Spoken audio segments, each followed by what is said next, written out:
한번 누군당이 좀 읽어주시죠. 일단 해석을.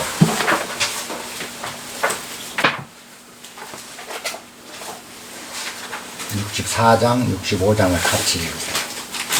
같은 내용입니다.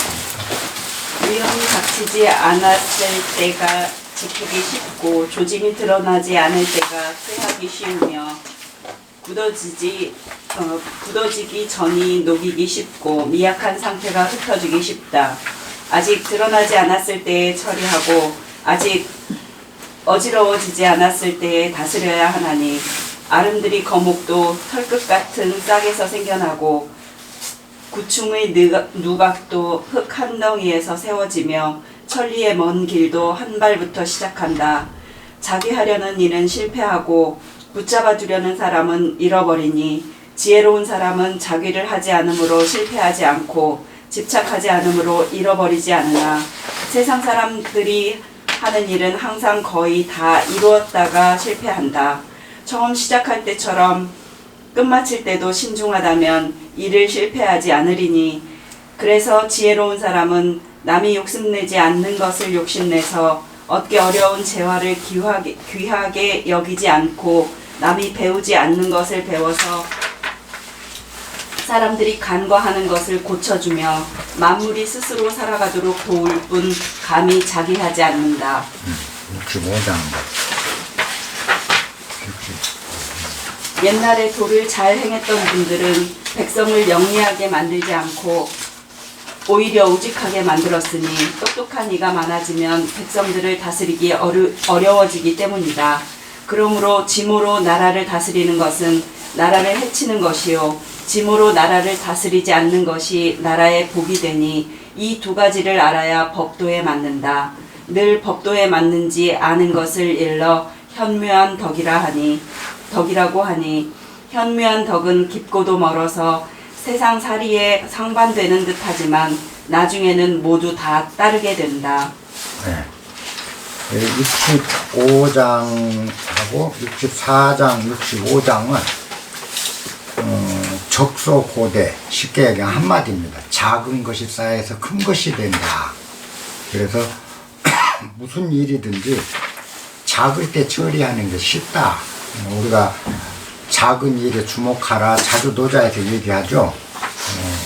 크고 위대해 보이는 것들이 사실은 아주 작은 것을 잘 처리할 때 커질 수 있다라는 도리입니다. 우리가 작은 건 소홀히 하거든. 작은 일에는 소홀히 하기 쉬워요. 왜냐하면 작으니까 큰 영향이 없다라고 생각하는데 사실은 모든 큰 난제나 또 위대한 그 사업도 작은 것이 모여서 크게 된 거다라는 도리를 잊지 말라는 게 이제 64장이나 65장의 가르침입니다. 한 대목씩 대략 뜯어서 한번 봅시다.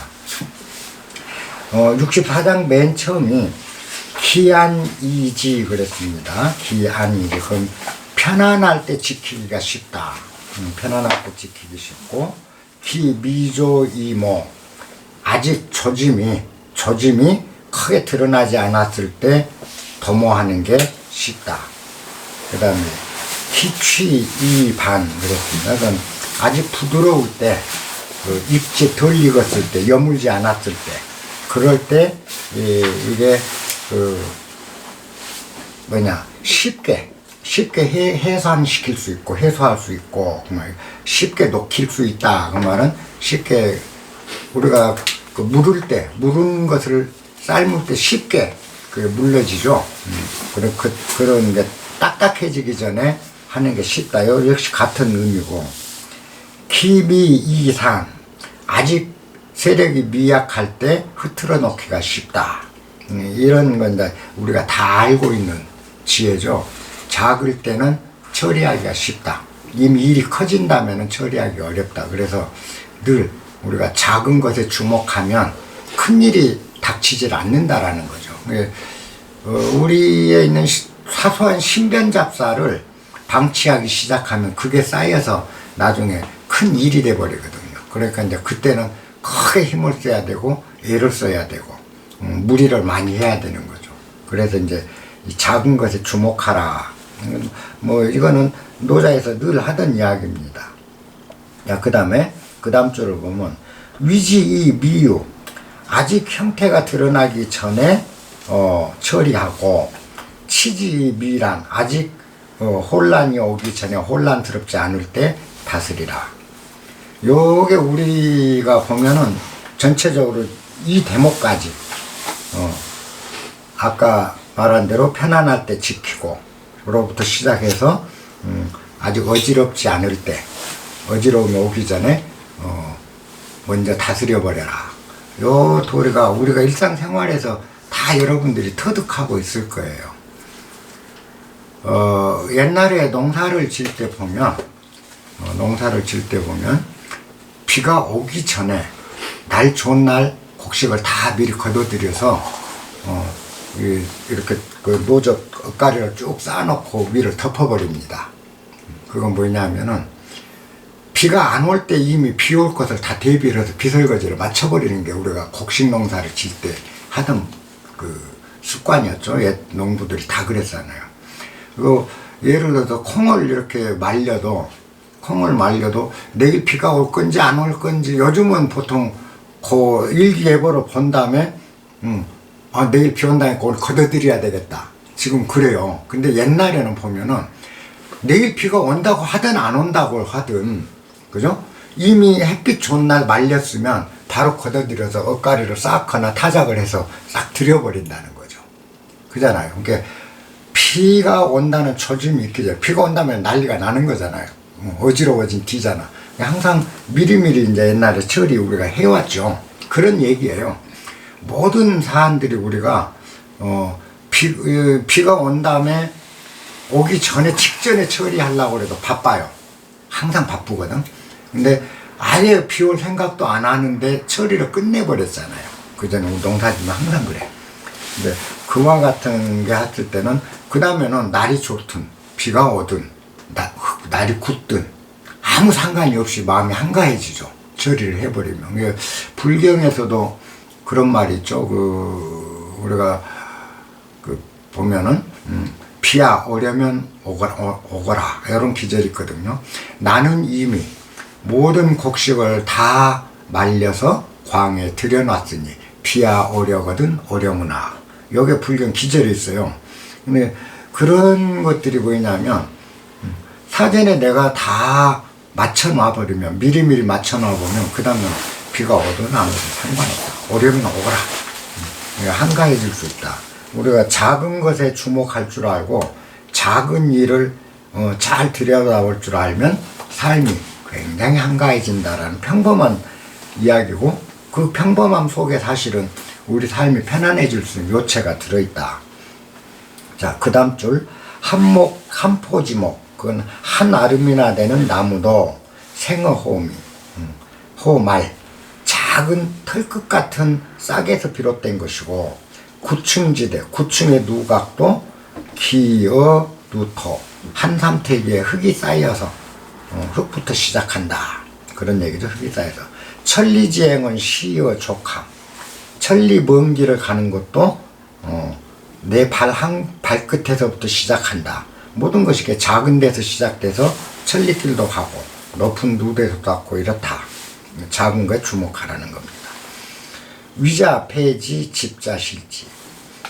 뭔가를 억지로 하려고 한 사람은 실패를 하고, 뭔가에 집착하면 잃게 돼 있다. 아까 미리 하면은 억지로 하는 일이 없어요. 억지로 애를 쓰면서 할 일이 없기 때문에 실패할 일이 없는 거예요. 작을 때 처리해버리면. 그 다음에 우리가 뭔가에 집착한다는 것도 그렇죠. 작은 건 집착을 안 하거든요. 우리가 큰 일이 될 때 집착이 돼요. 항상 작은 일에 작은 것들에 아주 사소한, 그래서 제가 아이들 가르칠 때도 가장 중요시하는 게 신변잡사. 방 쓸고 청소하고, 그죠? 그 다음에 진퇴, 나가고 들어가고, 사람을 응대하는 거. 요 작은 일을 잘하게 되면 커서도 모든 일을 처리할 수 있는 힘이 생긴다. 그 신변잡사, 작은 것들을 주목하라는 그 뜻에서 아이들도 그렇게 얘기를 합니다. 시, 성인, 무의, 무패.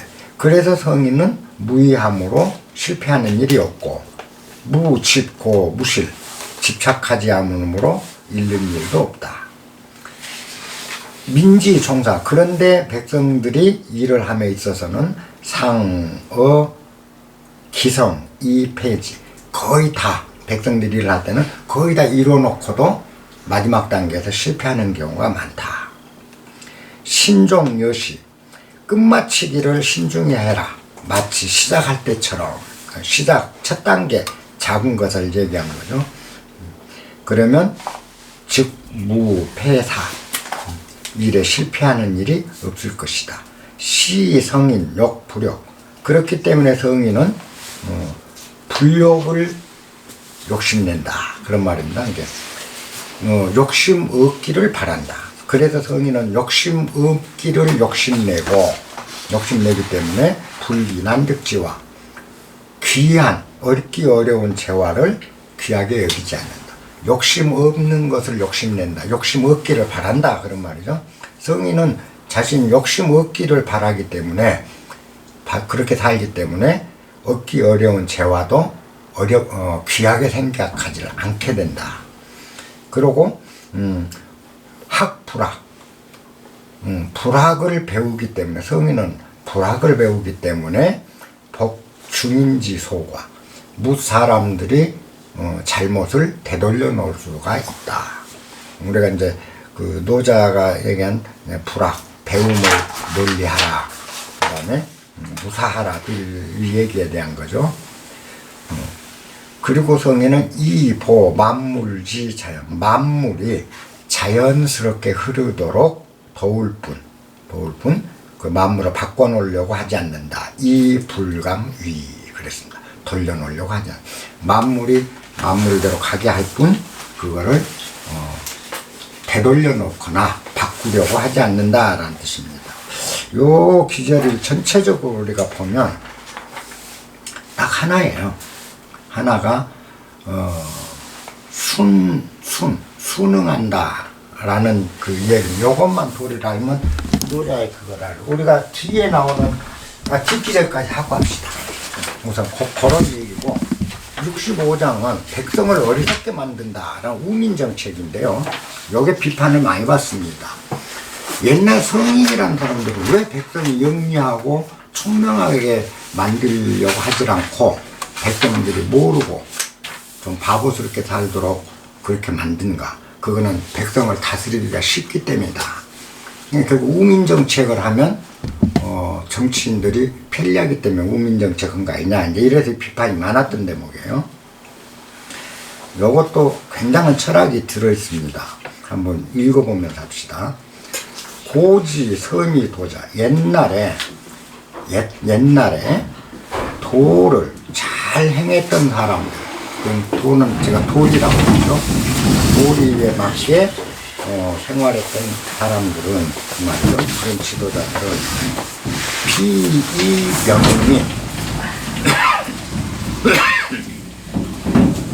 비이명민 결코 백성을 총명하게 만들지 않고 장이우지, 오히려 백성들을 어리석게 만들었다. 어리석게 했다. 민지난치, 백성들을 다스리기가 어려운 것은 이기지다. 백성들이 지혜가 많기 때문에 다스리기 어려웠던 것이다. 그러므로 이지치구, 지혜로서 나라를 다스리는 것은 국지적, 나라의 적이고 도적이고, 지혜로 나라를 다스리는 건 나라의 산적 같은 건 나라의 독이 되고, 그 말이죠. 불이지치구, 지혜가 아닌 것으로, 지혜가 없이 나라를 다스리면 국지포, 나라의 복이 된다. 지차양자, 이 두 가지를 아는 것. 지혜로 나라를 다스리면 독이 되고, 지혜 없이 나라를 다스리면 나라의 복이 된다는 이 두 가지의 평범한 진리를 아는 것. 그리고 지차양자가 역계식, 이 두 가지를 아는 것 역시 천하의 법도가 되는 것이다. 그것이 천하의 표준이다. 천하를 다스리는 표준이 되는 것이다. 그 말입니다. 상지 계식, 이와 같은 표준을 아는 것은, 다스림의 도리를 아는 것이 시위현덕, 바로 현묘한 덕성이라고 한다. 현덕은, 그와 같은 현묘한 덕성은 심의원이 아주 심원한 것이어서 여물, 반의, 내지 대수는 그랬습니다. 그와 같은 덕은 아주 심원한 것이기 때문에 만물과 함께하는 것을 반영하고 있다. 만물과 함께하는 도리를 반영하는 것이기 때문에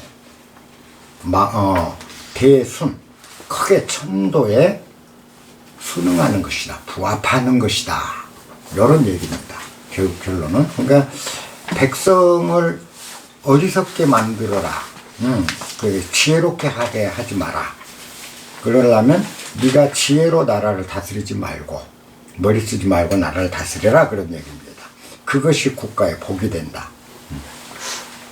자, 요건 내 앞에 작은 것이 중요하다는, 작은 것을 주목하라. 그 다음에 지혜에 대한 덕, 우리가 알고 있는 지혜에 대한 덕을 같이 설명하는데, 이거는 아주 단순한 도리예요. 여러분들이 이 도리를 꼭 알아야 이 기절이나 세상을 사는데 정말 어떤 것이 옳은지를 제대로 판단하게 돼요. 우리가 동양 철학은 항상 제가 그랬죠. 모든 최고위 상위가 주역에서 모든 게 비롯된다고요. 노자의 지금 64장, 65장의 가르침은 결국 주역에 갔으면 순이동입니다.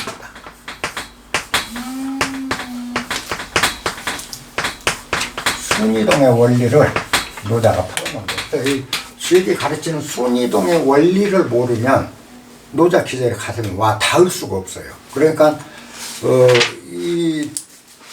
아무리 그럴듯한데 백성을 지혜로 다스리고 백성이 영리하게 하면 안 된다?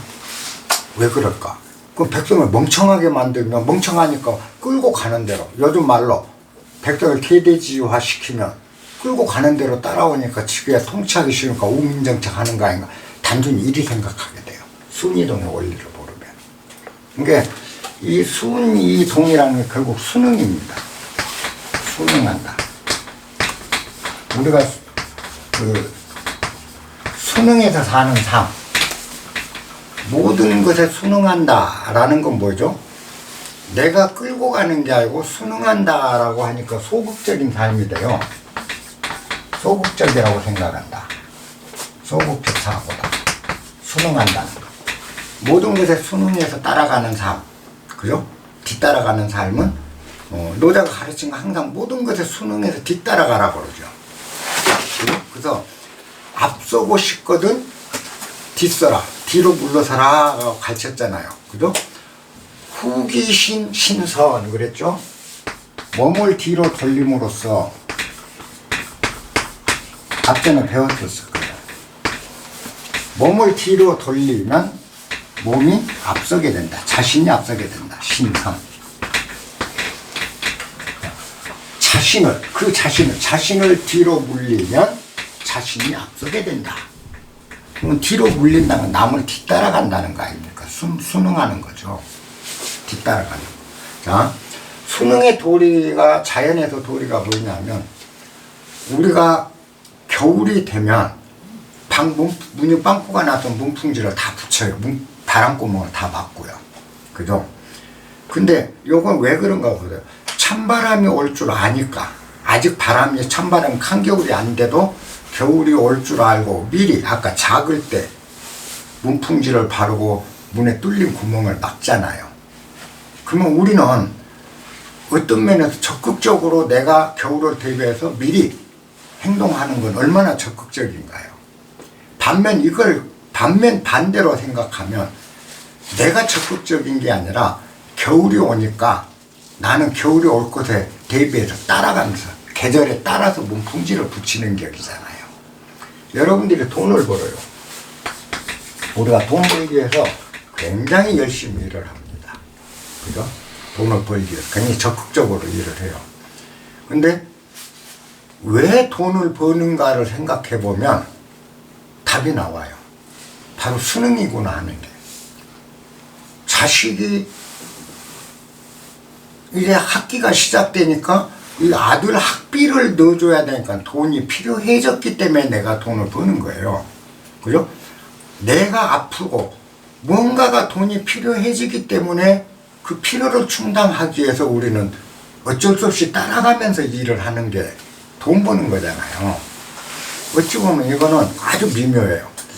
미래를 대비해서 내가 돈을 번다. 우리는 그래서 적극적이라고 생각해요. 근데 미래를 대비한다는 거죠.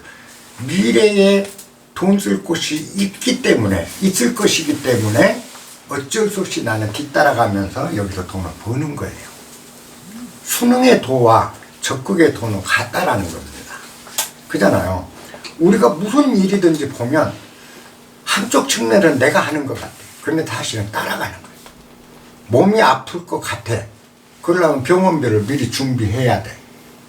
그러면 내가 병원비를 준비하는 행위는 몸이 아플 것이라는 게 사전에 전제되기 때문에 그에 따라서 그의 수능에서 내가 돈을 버는 행위하고 같잖아요. 반면에 적극적 개념으로 이걸 따져보면 안 아프지만 미리 벌어놔서 아플 때를 대비한다라고 생각하면 적극적인 게 돼요. 반면에 나중에 아플 것을 아플지 모르기 때문에 그에 따라 지금 벌어서 비축을 해놓겠다고 하면 소극적인 거죠. 자, 적극과 소극의 차이가 뭔가를 생각해 봐요. 없어요. 결과는 하나를 놓고 이리 생각하면서 우리는 적극적이라 생각하고 저리 생각하면서 소극적이라고 생각하는 거예요. 그죠? 근데 진짜 우리가 알아야 될 거는 적극 소극을 따지지 말라는 거예요. 따지지 말고 노자가 가르치는 것. 수능의 도리만 깨우쳐라. 우리가 머리로 깨달아라. 수능의 도리. 그러면 수능한다면 소극적이고 뒤따라간다고 우리는 생각을 하는데 수능이라는 말을 잘 보면 우리는 수능이라는 이 수능한다 무엇인가 수능한다라고 할 때 이 용어가 뭔지를 몰라요. 여러분 수능한다는 게 무슨 뜻인지는 머릿속에 다 알고 있는데 진짜 이게 무엇이 수능이냐 그죠? 요거는 원래 수능이란 끝에 글자가 수능 한자가 아니에요. 한자가 아니고 따를 수자 수순 물성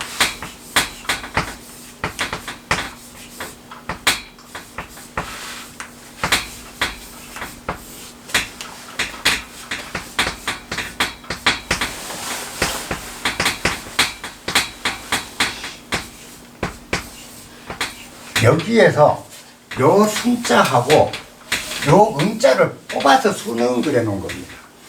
물성의 수순에서 대응한다. 물성의 수순에서 대응하는 게 수능이란 뜻이에요. 그건 뭐냐? 자,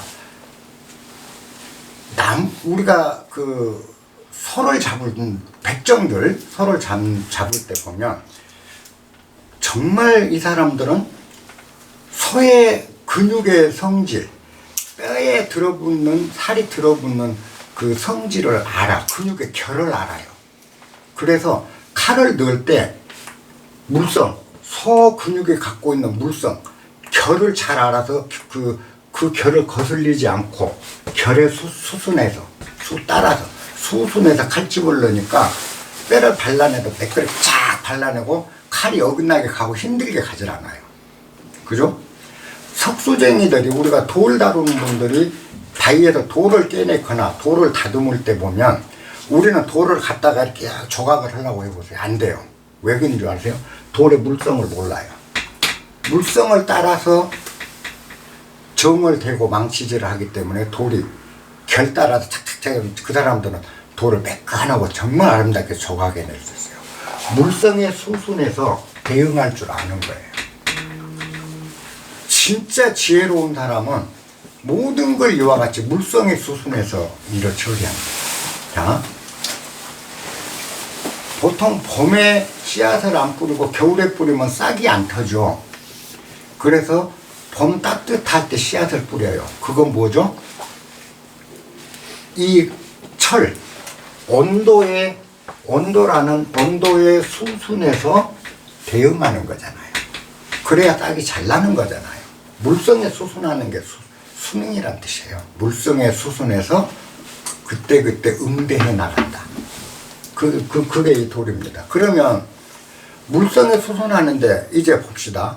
벽씨는 4월에 씨를 뿌려야 싹이 나요.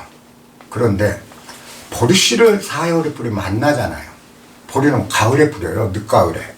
그지? 그거 왜 그럴까? 보리씨가 갖고 있는 물성과 나락이 갖고 있는 물성이 다르기 때문에 이 물성에 맞게 물성에 수순해서 대응하는 거예요. 우리가 이 세상 만물 살아가는 도는 전부 그와 같습니다. 그래서 물성에 맞게 수순한다라는 거는 얼마나 중요하게 우리 삶을 중요하고 편안하게 만드는지 여러분들이 아셔야 되는 거예요. 근데 우리는 물성을 자꾸 거슬리죠. 왜? 우리가 영리해진 거예요. 영리해지다 보니까 물성을 어긋나도 내가 끌고 가버리면 돼. 내 의지로 간다. 사람들 힘으로 밀어붙인다. 요게 뭐죠? 요게 자규예요. 물성과 어긋나게 억지로 힘을 써서 행위를 하는 걸 자규. 무의는 뭐죠? 무의는 애쓸 일이 없는 게 무의잖아요. 물성의 수순에서 자연스럽게 흘러가는 게 무의요. 이 물성을 무시하고 억지로 되게 해버리는 거, 그게 자기라고요. 무의와 자기 차이는 그게 있습니다. 그러니까 수순하면 물성, 그게 무의예요. 물성의 수순에서 가는. 그러면 국가를 다스리는 통치자가 백성을 우매하게 한다라는 건 여러분도 보세요. 백성을 우매하게 둔다. 그건 뭐죠? 백성 순박해요. 순박 자체는 우매하고 물성에 따라서 사는 사람들이에요. 옛날 시절 농촌 사람들 얼마나 순박했습니까? 더 몰라요. 아무것도 몰라요. 철되면 농사 짓고 누가 오면 반길 줄 알고 기분 나쁘면 한바탕 하고 한바탕 했는데도 이튿날 하하하고 웃으면서 또 깨안을 수 있는 순박함이 있었어요.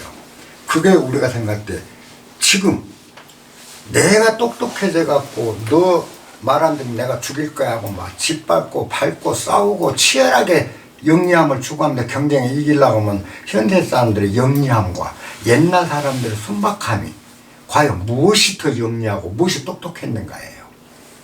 그러면 옛 사람들은 물성을 따라서 살았고 지금 사람들은 하는 방법이 물성을 어기고 있는 거예요. 그러면 국가를 통치하는 사람이 물성을 어기고 국가를 자기가 하려고 하기 때문에 백성들도 그렇게 만든다는 뜻이에요. 머리를 쓰고 대가리 써서 정치한다는 것. 왜냐? 국가 통치할 때 통치자가 물성을 따라 통치한다는 건 뭘까요? 국가를 통치하는 사람은 백성이 원하는 바가 무엇인지를 알면 그 일을 하면 되는 거잖아요. 백성이 원하는 게 뭘까요? 부국강병입니까? 우리가 바라는 게. 우리나라가 전 세계에서 최강대국이 돼서 다른 나라들 보고 막 쥐어받고 뺏어오고 야, 돈 내놔 하면 다른 나라가 내놓고 엎드려 그러면 다른 나라가 엎드려오고 그런 나라가 되는 게 우리가 소망하는 나라냐고요. 우리 백성들이 바라는 게 아니잖아요. 백성이 바라는 게 뭐예요? 다툼 없이 굶주리지 않고 편안하게 사는 것일 뿐이에요. 그죠? 그 이상 뭐가 있어? 굶주리지 않고 우리가 편안하고 행복하게 삶을 사는 게 백성이 바라는 다라고. 우리가 언제 부국강병 바라고 우리가 강대국 때에서 로마같이 전 세계를 지배하고 발로 짓밟고 금화로 다른 나라 짓밟는 걸 바라는 백성 없어요. 그걸 바라는 사람들이 누구냐는 거죠. 정치인들이야. 부국강병을 바라는 거. 폼나는 거. 백성이 바라는 건 아무것도 없어요. 백성이 우리가 똑똑하고 영리한 거 바랍니까? 우리 그런 거 안 바라잖아요. 누가 똑똑하고 싶은 사람 없잖아요. 영리하고 똑똑한 거 바라는 게 아니고 우리가 우리 삶에서 내가 하고 싶은 일 하고 그죠? 또 내가 얻고 싶은 거 얻으면서 우리가 평화롭게 사는 거, 그래서 행복해지는 거, 이거 왜 백성들 바라는 거 없는데, 그러면 그와 같은 백성들이 바라는 물성, 백성들의 물성에 수순해서 정부가 대응해 나가면 되는 거예요. 거기에 무슨 백성을 영리하게 만들고 미련하게 만들고가 있겠느냐는 겁니다. 근데 지네가 머리를 써야 돼요, 이제. 왜? 머리를 써 자기를 해. 백성들의 순응하지 않으려니까 머리를 써야 돼. 머리 쓰려니까 백성들이 이해를 하게 하려고 요상한 논리 만들어내잖아요. 요상한 통계도 제시하잖아요. 왜? 백성들이 이해를 하고 따라줘야 되니까.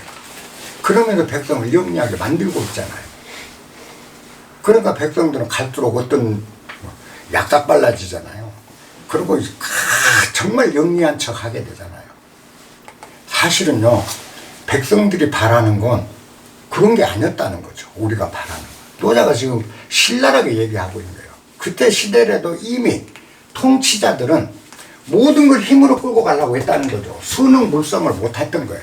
물성에 따르지를 못하는 거예요. 훌륭한 정치가는 백성들의 물성에 맞게 나라를 다스리는 거예요. 최고의 정치자입니다. 지혜로 다스리는 게 아닌 거죠. 그게 무슨 지혜가 필요합니까? 자, 목공을 하는 조각가가, 최고의 조각가는 어떻죠? 우리 같은 서툰 조각가는 뭐 하나 조각하라고는 나무로 갖다 막 깎고 별절 다 깎아갖고 엉망진창을 만들어서 겨우 하나 만들어내요.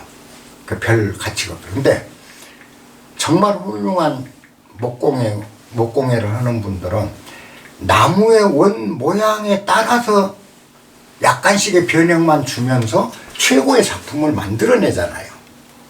그분들은 물성을 아는 거예요. 나무가 갖고 있는 물성을 알고 나무의 원형을 깨트리지 않으면서 정말 아름다운 작품을 만드는데, 우리 같은 사람은 나무의 물성을 모르니까 물성에 따라서 조각을 하는 게 아니고 어거지 조각을 한다는 거죠. 망치질하고 깎고 톱질하고 별짓을 다 해보는 거예요. 정치가 똑같은 짓거리 하고 있는 거라는 거예요. 정말 백성의 물성을 모르니까, 모르는 놈들이 정치를 하니까 톱질하고 망치질하고 끌질하고 깎고 파내고 이렇게 해서 결국 백성들의 심성마저도 나쁘게 만들고 백성들의 마음까지 사납게 만들면서 나라는 나라대로 어지럽고 끝없이 투쟁과 고통과 경쟁 속에서 사는 사회로 이행을 하고 있다. 그러니 이것이 국지적이 아니냐, 국가의 적이 아니겠느냐. 대신 이렇게 물성, 순박한 백성 물성에 따라 백성 영리하게 뭐 지그들도 머리 안 쓰고, 머리 왜 대가리를 쓰냐, 정치라는 머리 안 쓰고 이렇게 가면 그것이 바로 국가의 복이 아니냐라는 게 노자의 얘기예요.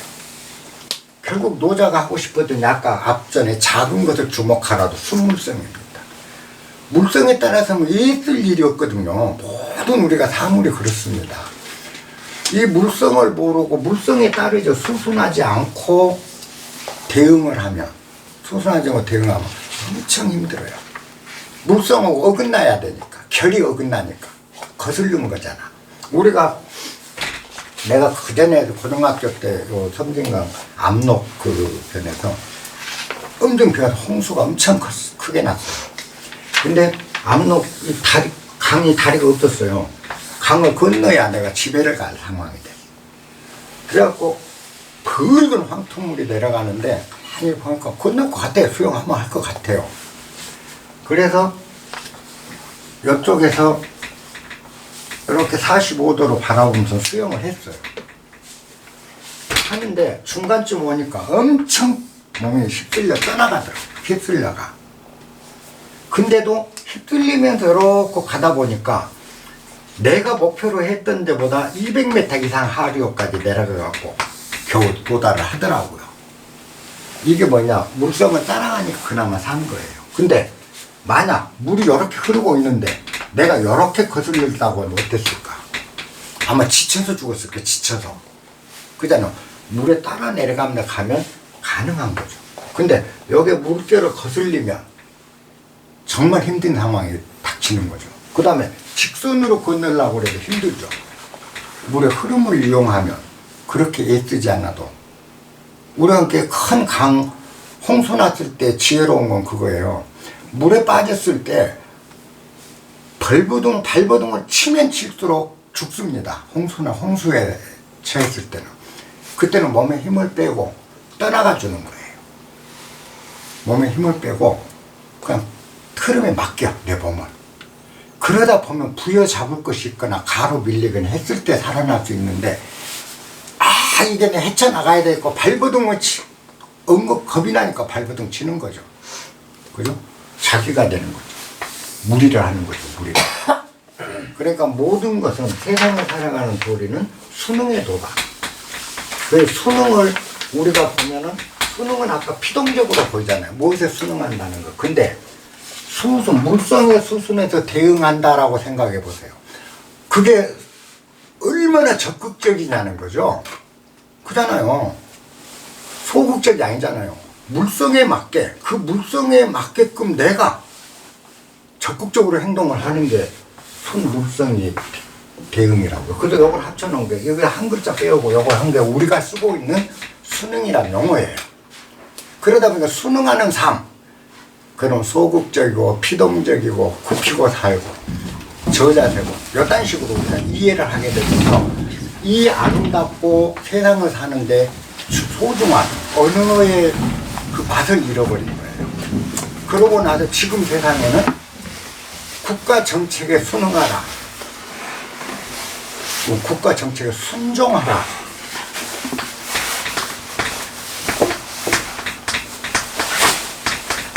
노예죠. 순종. 이런 정도로 받아들이게 되는데, 사실은 국가가 백성에게 순종을 얘기해서는 안 돼요. 순응도 얘기해서는 안 돼요. 국가는. 왜 백성들한테 국가 정책에 순응하라, 이 얘기를 국가가 하게 됩니까? 여러분 생각해 보세요. 요게 뭔지를 모르는 사람들이야. 순응이라는 말 자체, 용어 자체를 아예 생각해 본 적도 없고 배워본 적도 없는 사람들이 정치하고 있으니까 백성들한테 국가 정책에 순응하라.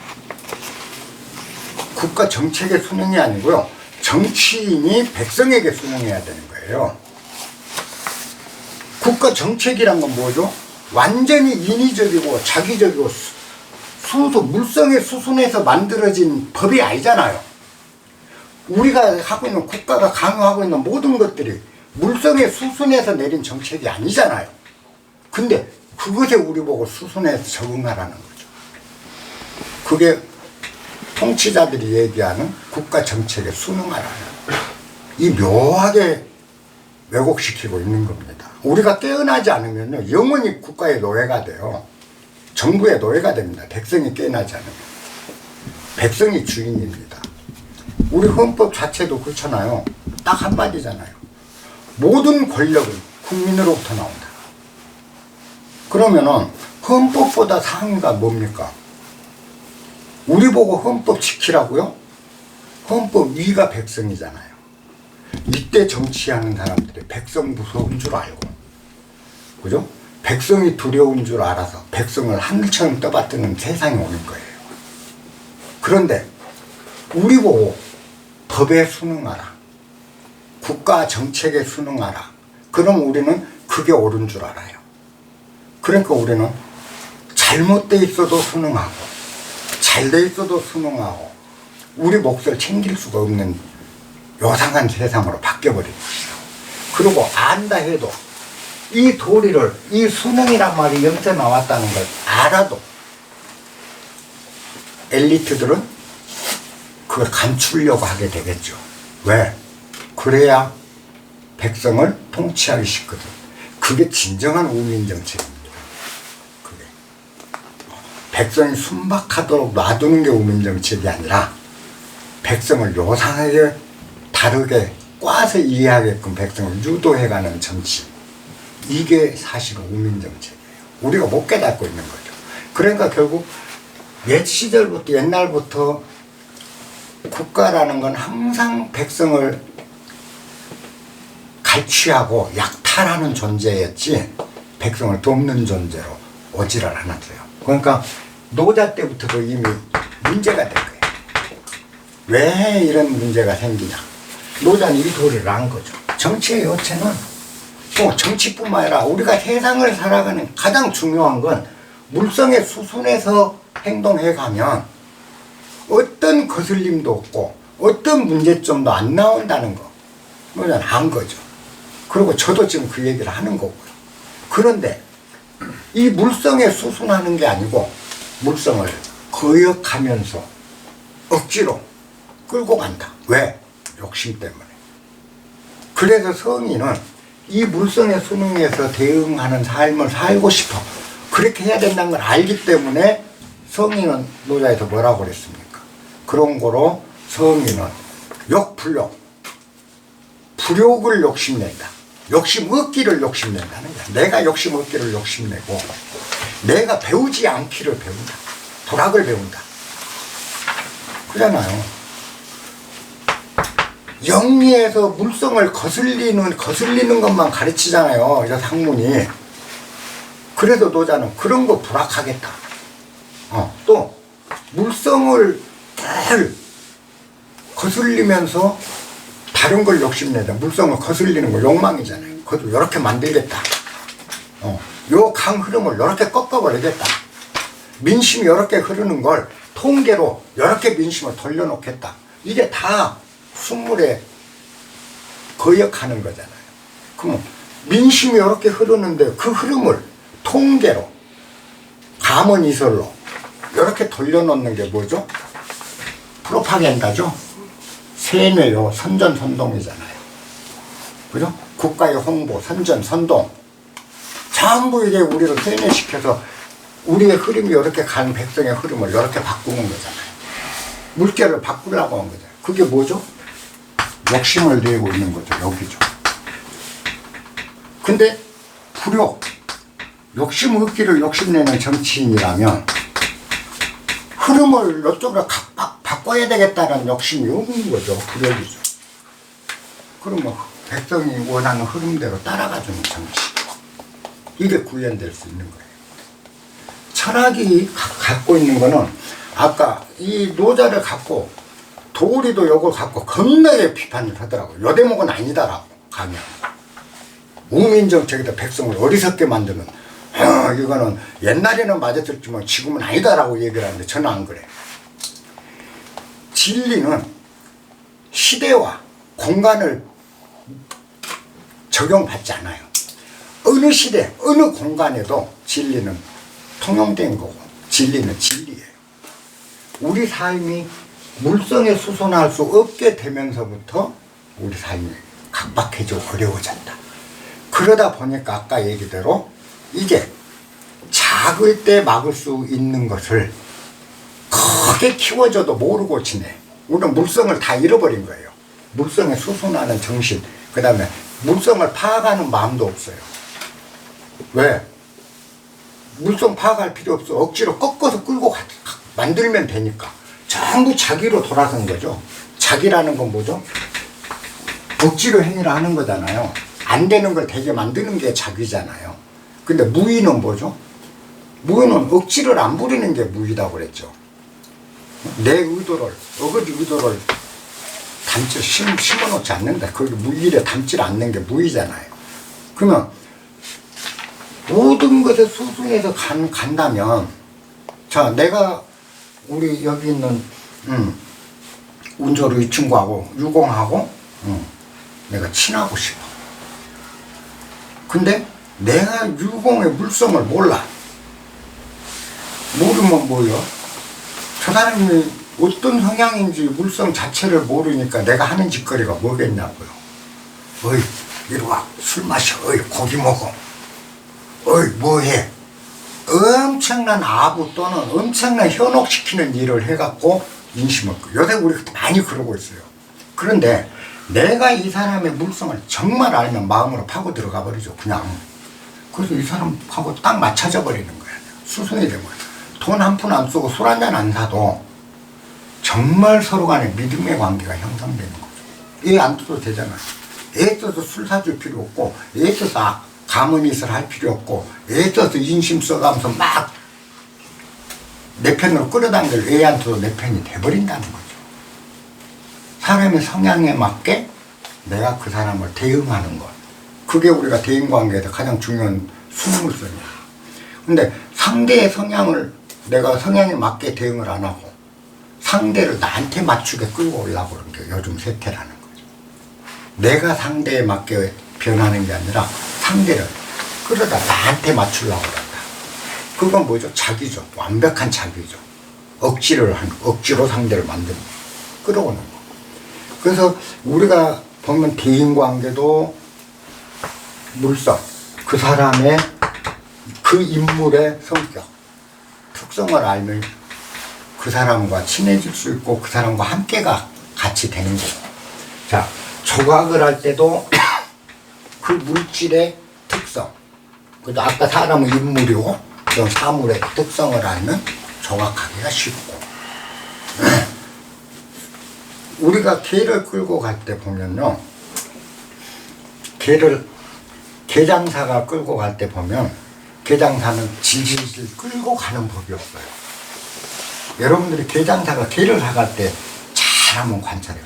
우리가 남의 집 개를 끌고 가려고 하면 안 따라오려고 끌려고 목이 막 쇠 고리에 잘못된 목이 빠질 정도가 돼야 개가 질질질 끌려면서 버티면서 끌려. 정말 힘들게 우리 개를 끌고 와요. 개장사는 어떻게 하는 거 보세요. 개장사는 절대 개 앞에서 끌질 않아요. 나 개장사가 계산할 때 많이 봤거든요. 언제나 개 뒤에서요. 그러니까 개장사가 무서우니까 앞으로 달리려고 애를 써요. 그럴 때 앞으로 갈 때 조금씩만 좌우로 당겨주고 이것만 해서 지가 차 실을 때까지 아주 쉽게 끌고 가더라고.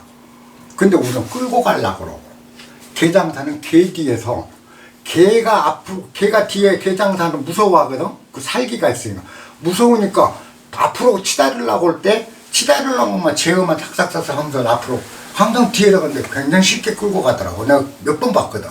아, 저 사람이 참 순물성 할 줄 안다. 우리는 그게 안 되는 거야.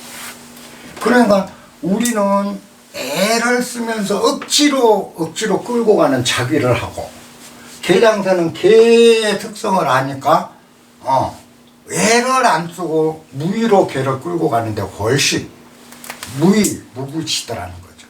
무의하는데 안 다스려지는 게 없더라. 그잖아요. 요 도리입니다. 그래서 여러분들이 이 순이도 수능으로서 움직인다. 물성을 따라 움직인다는 뜻이에요. 순이도 순동한다는 건 물성에 따라 움직이는 걸 우리가 일러서 수능이라 한다. 이렇게 하시면은 이 노자가 지금 사실 65장, 66, 64장, 65장에 한 모든 이야기는 다 풀어져 버립니다. 예술급 순이도입니다.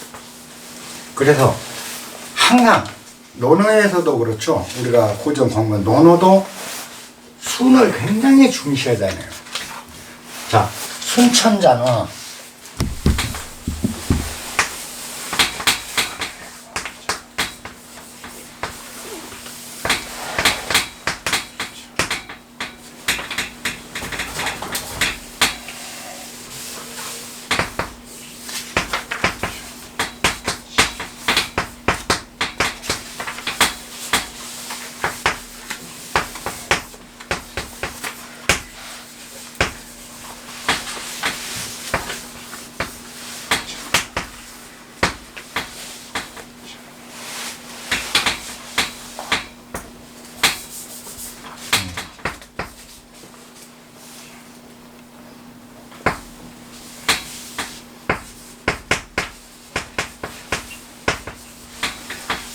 이 공자가 유명합니다.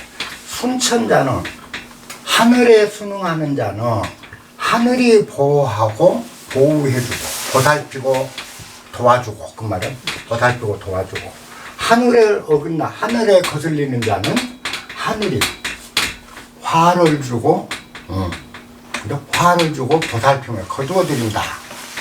그래서 그러면 여기서 순천자 이거는 하늘에 순응한다라는 게 뭐겠어요? 하늘에 순응한다. 그건 뭐죠? 천도, 지도, 인도를 얘기한 거죠. 이거 그냥 천도 하나로 한 거죠. 천도, 지도, 이도. 천은 뭐요? 자연. 천지는 자연을 얘기해요. 자연의 만물. 만물의 물성에 맞게 움직이는 자는 이 자연도, 천지도 다 그 사람이 움직이는 걸 보살피고 도와준다. 그잖아요. 결대로 가니까. 근데 인도는 사람도 맞아요. 자, 사람에게 순응한 순천, 사람에게 물성에 맞게, 그 사람 특성, 물성에 맞게 움직이는 자는 그 사람도 역시 그 사람 편이 된다는 얘기, 똑같은 얘기잖아요.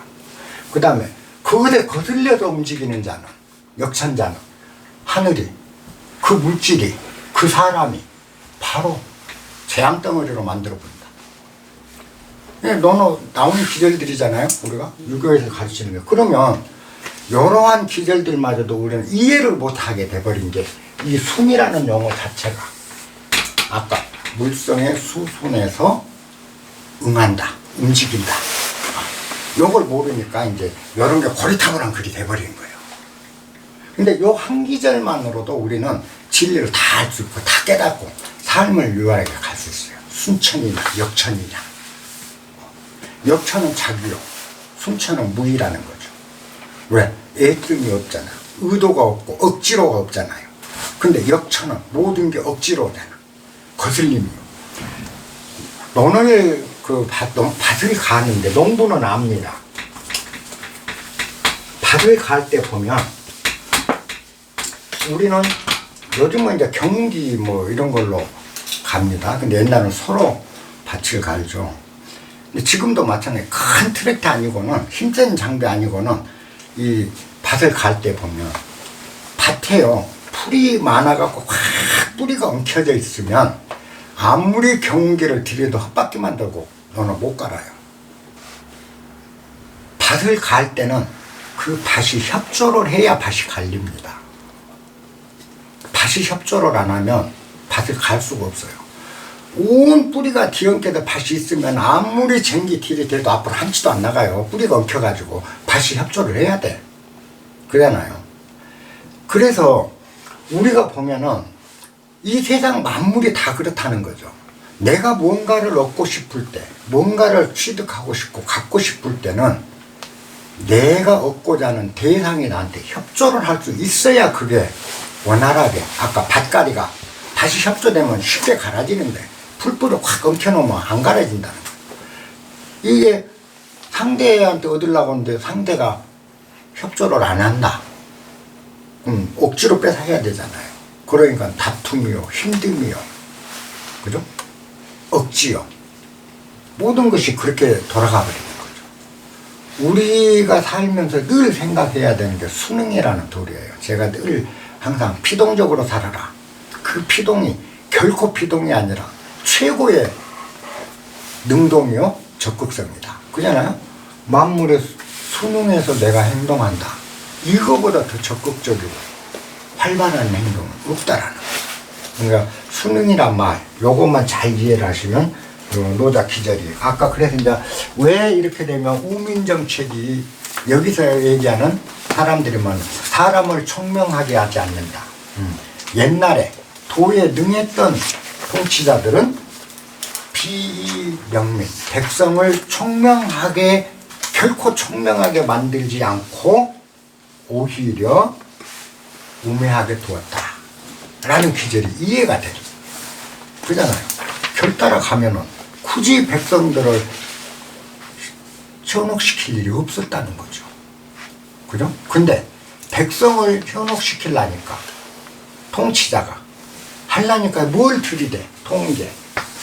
이 뭔 소용이 있어, 통계가. 딱 그러면 통계상으로 이러니까 내가 잘하고 있는 거니까 당신들은 무조건 따라와. 전 세계적으로 국가 대 국가든 뭐 전쟁이든 모든 걸 때 명분으로 제일 잘 들이대는 게 뭐죠? 통계잖아요.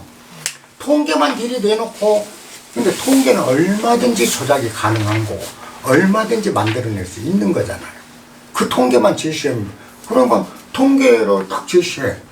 그 다음에 또 명분. 그래요? 명분 제시. 통계와 명분을 딱 들이대놓고 이러니까 좋은 겁니다, 좋은 겁니까 하니까 우리가 배운 게 뭐였죠? 우리 역시 통계를 들이대요. 그러니까 이제는 누군가를 사업에 투자하게, 저 새끼 투자하게 만들어야 하는데 돈을 안 내나. 저놈한테 내가 어떻게든 돈을 뺏어내야 되겠어. 내 사업에 쓰려니까. 그때 뭐를 제시하죠, 이제 우리도? 영리해졌잖아요. 우리도 통계를 제시하잖아요. 자, 사업계획서라는 걸 탁 만들어갖고, 거기다 1년차 통계를 보면 수익이 얼마 나왔고, 2년 차에 얼마 나왔고, 3년 차 얼마 나왔고, 자, 니가 봐. 된가 안 된가? 우리가 영리해져버려. 바로 국가 따라서 하거든. 그 다음에 명분. 이것이 사회적 기업이고 사회적으로 기여를 하는 것이고 이게 무슨 사회적 기업이야. 솔직히 다 지입이지. 정직하지 못한 거. 명분 탁 내세요. 명분이 그래도 돼. 좋아 보여. 우리 똑같은 짓을 하잖아요.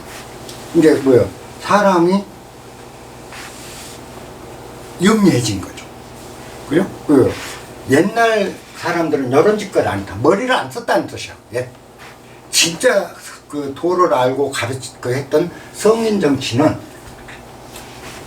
이런 명분이나 통계나 이런 머리 쓰는 걸 제시를 하지 않았더라. 그러니까 백성도 그런 걸 배울 길이 없어. 그러니까 백성도 항상 몰라. 그렇게 머리 쓸 줄 모르는 순박한 백성으로 남아있는 거죠. 이게 국가에는 복이라는 거죠. 여자에. 그래서 이런 의미에서 이제 우리가 볼 때 뭐다가 우리 도원 선생님 얘기처럼 요새는 안 맞는다가 아니고 진리는 어디에나 맞는다. 지금도 늦지 않다. 지금도 우리가 깨어서 이런 것에 휘둘리지 않고 이런 것에 휘둘리지 않는 세상을 구현하기 위해서 우리가 철학으로 보장을 하고 우리 후손도 우리 주변도 철학으로 한 사람 한 사람 깨어나기 시작하면 지금도 전혀 늦은 게 아니에요. 아까 얘기한 대로 그냥 결 따라가는 것. 결 따라 수순해서 만물이 갖고 있는 그 결의 수순에서 가는 사회로 이미 우리가 만들어갈 수 있다. 최소한 다 그래도 내 집안에 내 하나의 삶만큼은 구축할 수가 있다. 이건 제가 증명이 돼요. 저는 정말로 우리 집 안에서는 무리가 없거든. 우리 식구들 다 수순할 줄 알게 돼버리더라. 그러니까 우리는 뭐 천하가 어찌 뒤집어지든 뭐든 아무 상관이 없다. 내 사람들 지장 한 달에 3, 40만 원만 있으면 우리 식구 충분히 먹고 산다. 이 3, 40만 원 벌이야 노가다를 뛰든 어디 가서 뭘 하든 하루 날품을 팔든 필요할 때 하면은 우리 살기 충분하잖아요. 그럼 더 뭘? 옷 좀 헐거운 거 입으면 되고. 근데 참 재밌는 건 몇 년째 옷을 사본 적이 없어. 이것도 누가 사주더라. 하도 헐벗으니까 사다 줘. 그럼 또 얻어 입어. 그잖아요. 이렇게 되면서 자 사다 주신 분도 옷이 넘쳐나는 사람한테 옷 선물을 했을 때 느끼는 것과 우리같이 없는 사람한테 줘서 그 옷을 정말 소중하게 꼭 이럴 때만 입고 저럴 때만 입고 아껴서 입을 때 이 사람이 저 양반 내가 옷을 평생 대줘야지. 그런 사람이 있어. 그 사준다고 해도 좋아, 아끼고 그걸 소중하게 여기 다룰 줄 알아주면은 사주고도 고마운 거예요. 그잖아요. 우리가 그 마음을 고스란히 받을 수 있는 거죠. 예. 이 노자 요것의 64, 65장은 어렵지 않다. 아까 작을 때 다스리라는 얘기도 물성의 수능에서 가면 휘고 꺾고 애쓸 일이 없기 때문에 아주 작은 힘으로 처리가 된다. 그 다음에 큰 일에 있어서는 더군다나 큰 일을 할 때는 물성을 무시하고 가면 거의 불가능하다. 그래서 거의 다 이뤄놓고도 보통 백성들은 거의 다 된 데서 패배한다 한 게 아까 그 부분이죠. 거의 다 다가갔고 성공에 가까웠는데 결국은 패배로 끝나더라 하는 대목도 이제 그런 이야기라고 생각하시면 돼요. 오늘 기억해 주십시오. 수능이라는 도리만 잘 여러분들이 우리가 배우고 한문이나 우리 단어로 수능이라는 건 이런 것이 수능이다라고 알고 있던 막연함만 벗어나면, 그래서 제가 항상 이 인문학을 하는 목적은 다른 게 있지 않다. 언어 정립에 있다. 언어를 확실히 정립을 하면 전혀 다른 세상이 보인다. 아까 수능이라는 말이 얼마나 소중한 용어인지, 왜 옛날부터 천도에 수능하면 복을 받는다, 항상 수능하는 삶을 가져라 어른들이 이렇게 했는지. 근데 이 수능이라는 게 우리가 배운 단어, 그 멍청한 단어 뜻으로만 아니까 수능할 수 없는 우리가 되어버렸다. 왜? 수능은 못 쉴 것이 되어버렸거든. 소극적이고 남한테 끌려가는 수능이라는 걸로 우리가 수능이 이해되기 때문에. 그래서 이제 수능을 못하는데, 수능이라는 건 바로 수순물성, 물성의 수순에서 이통, 그래서 움직인다. 이 개념을 보면 물성의 수순에서 내가 움직이는 거니까 얼마나 적극적이에요. 내 주도적으로 가는 거잖아요. 단 물성을 거슬리지 않는 거죠. 너를 거슬리지 않고. 내가 적극적이면서 이 사람을 거슬리지 않는다면 얼마나 좋은 거냐. 근데 지금 우리가 수능이란 도를 이루니까 내가 적극적이면서 이 사람을 거슬리지 않는 도리가 분명히 존재하는데도 그런 건 없는 것처럼 돼버렸어, 지금 사회는. 그래서 내가 적극적으로 끌고 가려고 하면 저 사람 다치는 건 어쩔 수 없어. 그건 큰 일을 위해서 이 사람이 하나 희생돼야 돼. 여기 지금 정치 논리고 사회 논리거든. 근데 한 사람의 희생 없이 갈 수 있는 도리는 이 사람 물성을 거슬리지 않게 내가 적극적으로 추진해 간다. 너도 좋고 나도 좋은 거야. 그죠? 여러분들이 수능 하나 꼭 담아 주십시오. 64, 65장의 가르침이 수능하는 삶, 이걸 가르칩니다. 보시면 됩니다. 끝내겠습니다.